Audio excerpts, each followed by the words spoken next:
걷는 사람 위에 뛰는 사람이 있고 뛰는 사람 위에 나는 사람이 있다고 합니다. 그렇다면 나는 사람 위에는 누가 있을까요? 성경에 보면 답이 나와 있습니다. 바로 업혀가는 사람입니다. 출애굽기 19장 4절 말씀에 보면 내가 애굽 사람에게 어떻게 행하였음과 내가 어떻게 독수리 날개로 너희를 업어 내게로 인도하였음을 너희가 보았느니라 라고 말씀하고 있습니다. 하나님께서는 독수리 날개로 너희를 업어 내게로 인도하는 은혜를 우리에게 베푸셨습니다. 우리가 하나님의 은혜를 잊어버리는 이유는 무엇일까요?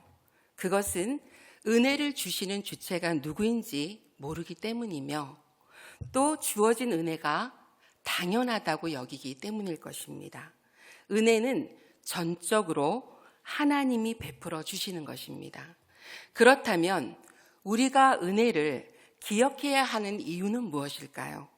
하나님의 은혜는 우리와 세상을 위해 이 땅에 독생자 예수 그리스도를 보내신 그 자체만으로도 헤아릴 수 없는 은혜일 것입니다. 우리는 하나님의 은혜로 살아가는 하나님 나라의 백성이며 자녀입니다. 오늘 이 시간에 함께 예배 드리시는 여러분들은 오늘 말씀을 통하여 우리의 삶이 하나님의 은혜로 충만하시기를 소망합니다. 오늘 본문은 하나님이 함께 싸우시는 전쟁에서 어디로 가든지 승리하는 다윗의 이야기 이후에 이어지는 말씀입니다. 다윗과 무비보셋이 등장하는 본문의 주제는 로드발에 내린 은혜입니다. 오늘 제목이 로드발의 은혜입니다. 포도밭으로 이렇게 말씀을 하셨는데 이 로드발이라는 단어는 지명입니다. 은혜는 진리로 설명할 수 있습니다. 모든 것이 무너져 내리고 회복할 수 없는 그런 상태에 있을지라도 하나님의 전적인 은혜가 개인의 삶이나 민족에게 내리게 되면 그 자리는 절망의 자리에서 은혜의 자리로 바뀌게 되는 것입니다. 은혜를 성경사전에서 찾아보면 이렇게 나와 있습니다. 공로 없는 자들을 위한 하나님의 자유로운 행위다 라고 정의되어 있습니다. 은혜는 하나님의 가장 두드러진 속성입니다. 히브리어로 은혜를 헤세드라고 합니다. 그리고 우리가 잘 아는 진리를 에메트라고 하는데 이 헤세드와 에메트는 하나님 나라를 구성하는 기초가 되는 단어들입니다. 사무엘서의 기자는 인간들이 요구한 왕정 통치의 불안정성을 보여주고 있습니다. 역사를 통치하시는 하나님의 섭리를 보게 되면 하나님께서는 개인의 삶뿐만이 아니라 민족의 삶 전체를 주관하신다는 기본 사상이 사무엘서에 나타나 있습니다. 오늘은 본문 말씀을 통해서 하나님의 은혜에 초점을 맡아서 말씀을 선포하고자 합니다. 오늘 우리에게 들려주신 하나님의 말씀을 현대의 언어로 다시 한번 경청하겠습니다. 사무엘하 9장 3절의 상반절의 말씀을 읽어드리겠습니다. 왕이 물었다. 사울의 집안에 남은 사람이 없느냐? 있으면 내가 하나님의 은총을 그에게 베풀어 주고 싶다. 아멘. 여러분 커피 좋아하십니까? 예전에는 커피 맛이 좋은 카페가 인기가 있었습니다. 하지만 지금은 커피 맛뿐만이 아니라 뷰가 좋아야 카페가 인기가 있습니다. 그렇다면 맛도 좋고 뷰도 좋은 이 카페는 영원히 인기가 있을까요? 그렇지 않습니다. 영원히 인기가 있는 곳은 없습니다.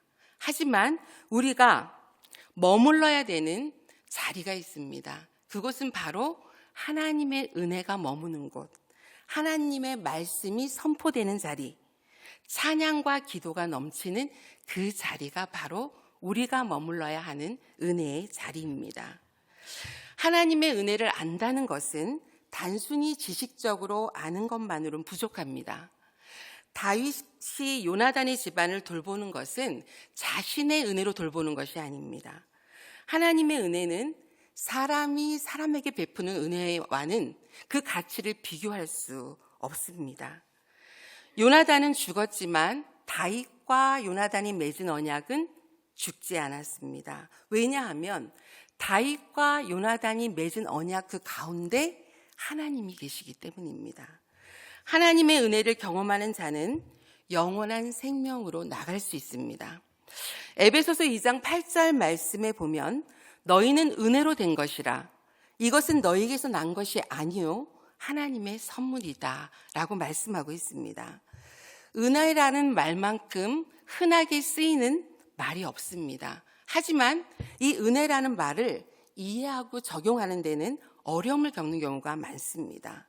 우리가 은혜로 살기 위해서는 은혜를 잘 이해해야 합니다. 알아야 된다는 것입니다.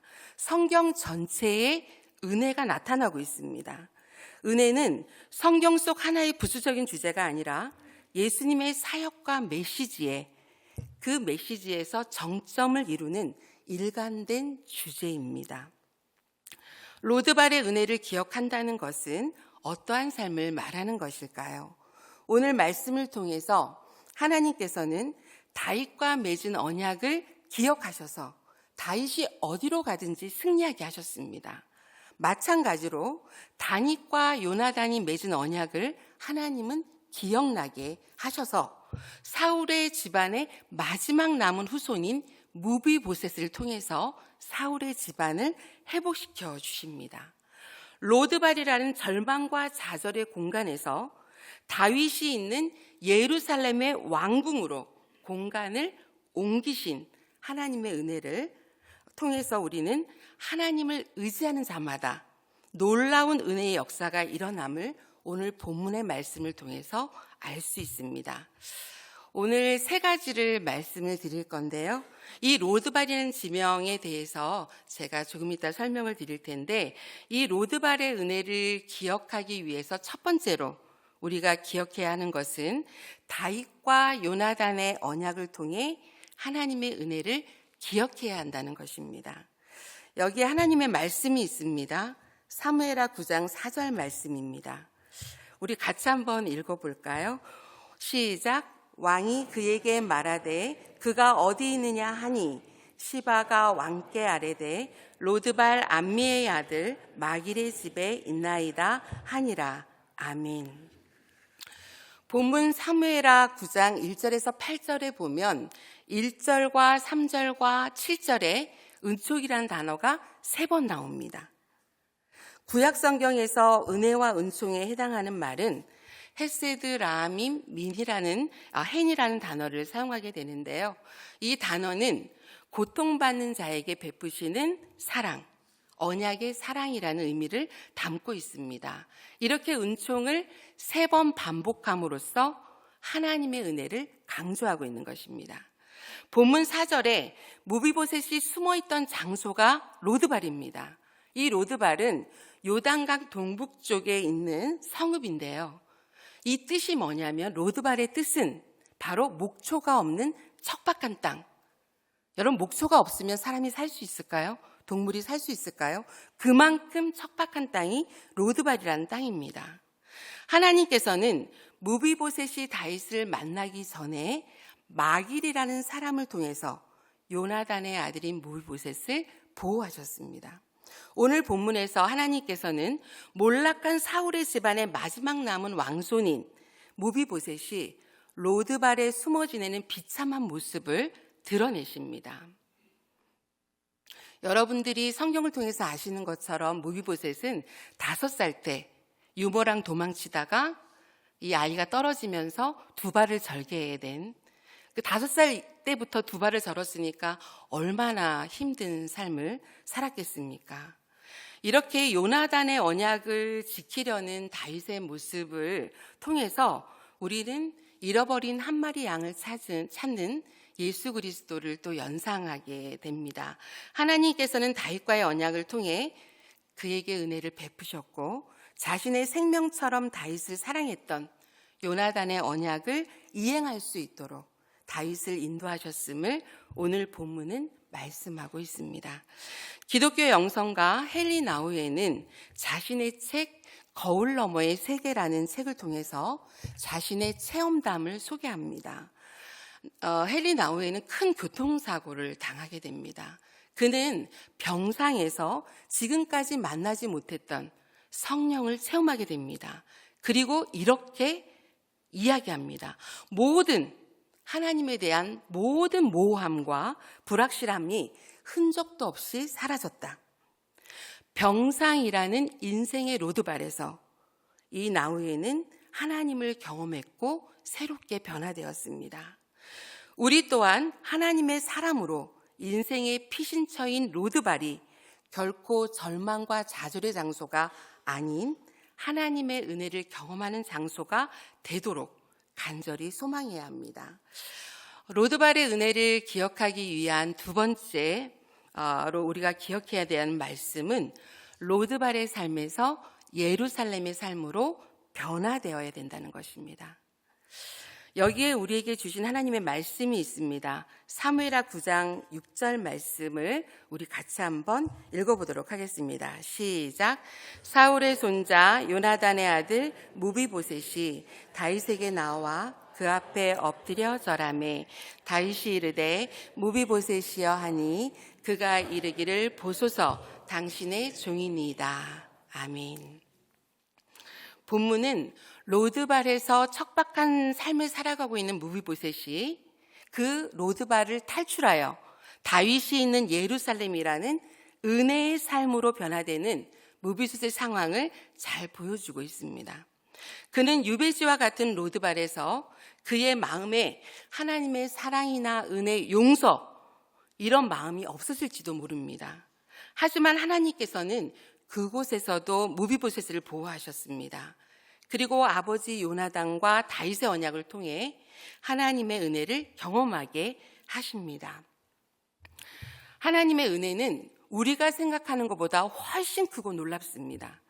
하나님께서는 다윗과 요나단의 언약을 통해 몰락할 수밖에 없는 사울의 집안을 구원해 주셨습니다. 우리의 삶 가운데 우리는 죄로 죽을 수밖에 없는 상황에 처할 때가 있습니다.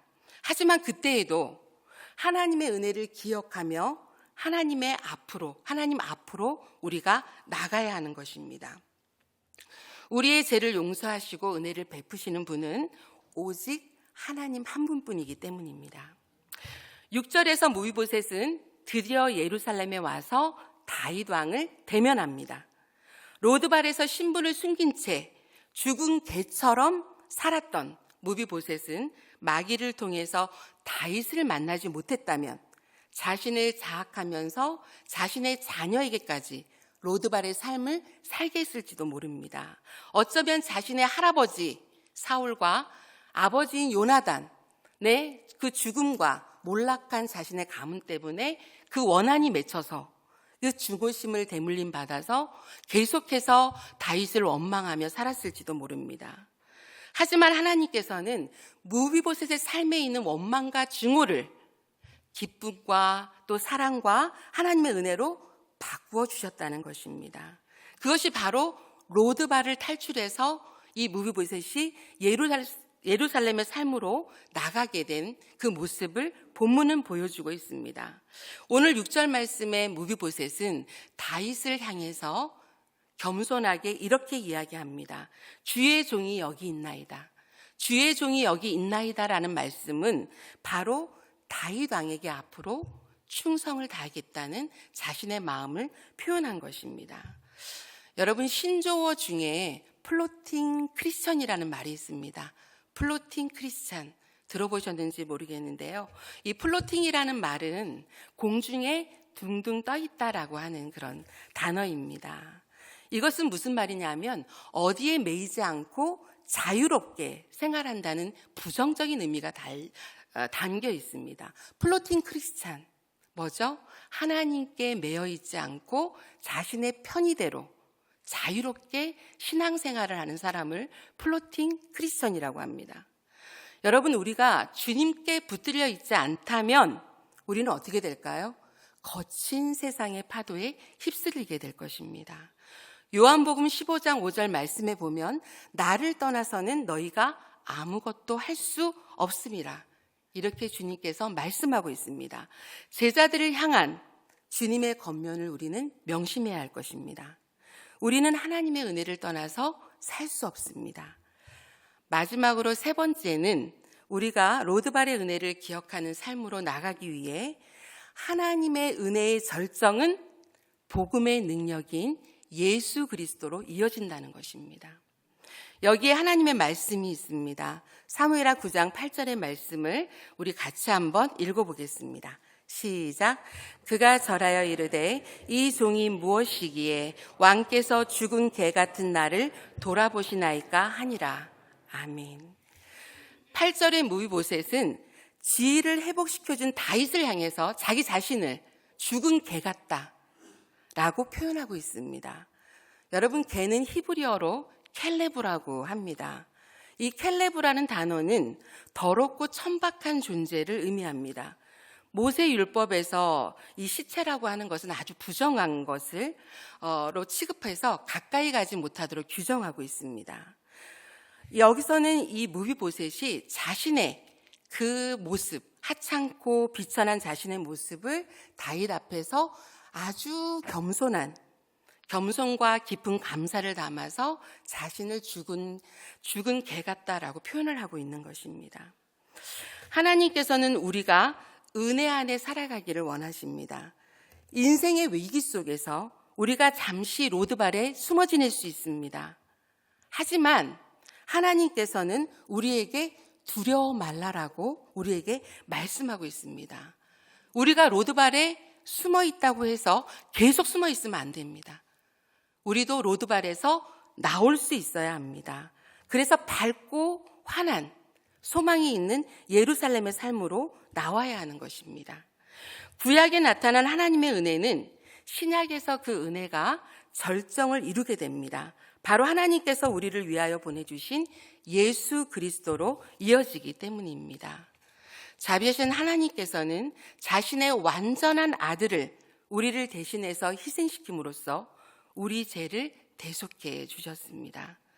그렇다면 하나님의 은혜를 먼저 경험한 우리들은 어떻게 살아가야 할까요? 우리 자신이 하나님의 은혜와 사랑을 베푸는 사람이 되어야 하고, 우리 연포교회가, 우리가 일하는 직장이, 우리 가정이 로드발의 역할로 하나님의 은혜를 경험하는 살아있는 장소가 되도록 우리는 그 길을 따라가야 합니다. 1917년 세계 미술계는 프랑스 예술가 마르셀 디샹의 샘이라는 작품으로 발칵 뒤집힙니다. 제가 그 작품을 가지고 왔는데요. 깜짝 놀라실 텐데 보셨나요? 지금 보여진 이것은 남성용 소변기입니다. 이걸 작품으로 디샹이 냈을 때 미술계가 발칵 뒤집혔습니다. 어디서 이런 더러운 것을 미술 작품으로 할 수 있느냐. 엄청나게 뜨거운 논쟁이 있었습니다. 하지만 결국 치열한 논쟁을 끝에서 예술 작품으로 인정받게 되는데요. 이 디샹의 작품은 예술의 정의 자체를 완전히 바꿔버려서 현대 미술사에서 가장 중요한 미술 전시 작품 중 하나로 인정받게 됩니다. 여러분, 중요한 건 이것입니다. 소변기가 화장실에 있으면 소변기가 되지만 미술관에 전시되면 작품이 됩니다. 어디에 있느냐가 중요한 것입니다. 우리가 있어야 할 자리는 오직 하나님의 은혜의 자리입니다. 송경민 목사님이 작곡하신 은혜라는 찬양의 가사는 우리의 마음을 움직입니다. 제가 담당하고 있는 아동부 예배에서는 매주 은혜라는 찬양을 아이들과 함께 부릅니다. 가슴에 손을 얹고 은혜라는 찬양을 부르면 감사가 몰려옵니다. 여러분들도 이 찬양을 부를 때 같은 은혜가 있는 줄 압니다. 내가 누려왔던 모든 것들이, 내가 지나왔던 모든 시간이, 내가 걸어왔던 모든 순간이 당연한 것 아니라 은혜였소. 송경인 목사님은 어렸을 때 아버지께서 모든 재산을 가지고 집을 나가시고 돌아오지 않으셨습니다. 어머님과 함께 아주 힘겨운 삶을 살았는데 아주 어렸을 때부터 새벽 기도를 어머니와 참석하면서 하나님의 은혜를 많이 체험했다고 합니다. 그래서 손경인 목사님이 작곡하신 그 수많은 아름다운 그 가사는 손경인 목사님의 삶의 간증입니다. 여러분, 우리가 힘겨운 삶을 많이 살고 또 세상에 치이기도 하고 깨어지기도 많이 합니다. 여러 가지 위기 속에서 우리는 로드발에 숨고 싶어 합니다. 하지만 영원히 그곳에 숨어 있다면 우리에게 소망이 없을 것입니다. 먼저 하나님의 은혜를 경험한 우리들이 우리의 이웃에게 하나님의 은혜를 증거해야 합니다. 왜냐하면 우리는 은혜의 주체가 하나님이심을 확실히 알고 있는 하나님의 자녀이기 때문입니다. 하나님의 은혜를 안다는 것은 큰 축복입니다. 누구나 하나님의 사랑을 알 수 없고 누구나 은혜 안에 살아갈 수 없습니다. 오늘 말씀을 통해 우리는 세 가지를 기억해야 합니다. 첫째로 다윗과 요나단의 언약을 통해 우리는 다윗과 요나단의 언약을 통해 하나님의 은혜를 기억해야 하고, 두 번째로는 로드발의 삶에서 예루살렘의 삶으로 바뀌는 은혜를 기억해야 합니다. 마지막으로 그 은혜는 복음의 능력인 예수 그리스도로 이어진다는 것을 기억해야 합니다. 지금 우리는 하나님의 은혜 가운데 살아가고 있습니까? 아니면 아직도 깊은 시름 속에 로드발의 동굴에 숨어 두려움에 떨고 있지는 않습니까? 지금 여기에서 새롭게 거듭나기를 소망하는 모든 분들은 로드발에서 나와야 합니다. 하나님의 은혜를 조차 나는 넘치는 은혜를 받은 사람이다 라고 선포해야 합니다. 오늘 본문 3절의 말씀을 마무리하면서 읽어보겠습니다. 왕이 이르되 사울의 집에 아직도 남은 사람이 없느냐? 내가 그 사람에게 하나님의 은총을 베풀고자 하노라. 아멘. 지금 이 시간 구약의 은혜를 넘어 우리와 세상을 사랑하셔서 독생자 예수 그리스도를 보내주신 하나님의 크신 그 은혜를 기억하며 통곡의 땅 로드발에서 기쁨이 넘치는 예루살렘으로 나오시기를 간절히 소망합니다. 기도하겠습니다. 사랑의 하나님, 오늘 말씀을 통해서 하나님의 은혜를 깨닫게 하심을 감사드립니다. 인생의 척박한 로드발에서 숨어 있을 때 우리를 지켜주시고 소망이 있는 예루살렘으로 우리를 이끄시는 그 은혜를 알게 하심을 감사드립니다. 하나님의 은혜를 먼저 경험한 우리들은 로드발에서 통곡하는 연약한 이들에게 하나님의 은혜를 증거하고 복음의 능력인 예수 그리스도를 선포하는 우리 모두가 되도록 인도하여 주시옵소서. 예수님의 이름으로 기도드립니다. 아멘. 찬송가 300장을 부르시겠습니다.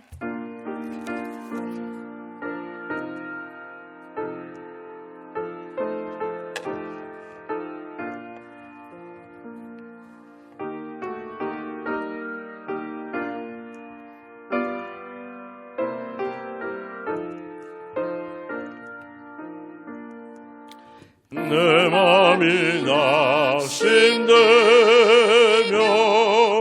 근심에 눌릴 때 주께서 내게 오사 위로해 주시네. 사는 길 캄캄하고 괴로움 많으나 주께서 함께하면 내 집을 지키네. 그네가 내게 족하네. 그네가 족하네. 이 괴로운 세상 지날 때 그네가 족하네. 희망이 사라지고 친구를 버릴 때 내게 속삭이며 새 희망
위로해 주시네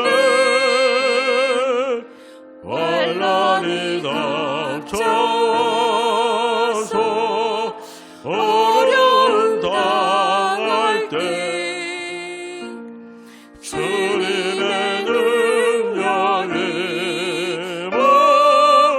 원수를 이기네 그네가 내게 속하네 그네가 속하네 이 괴로운 세상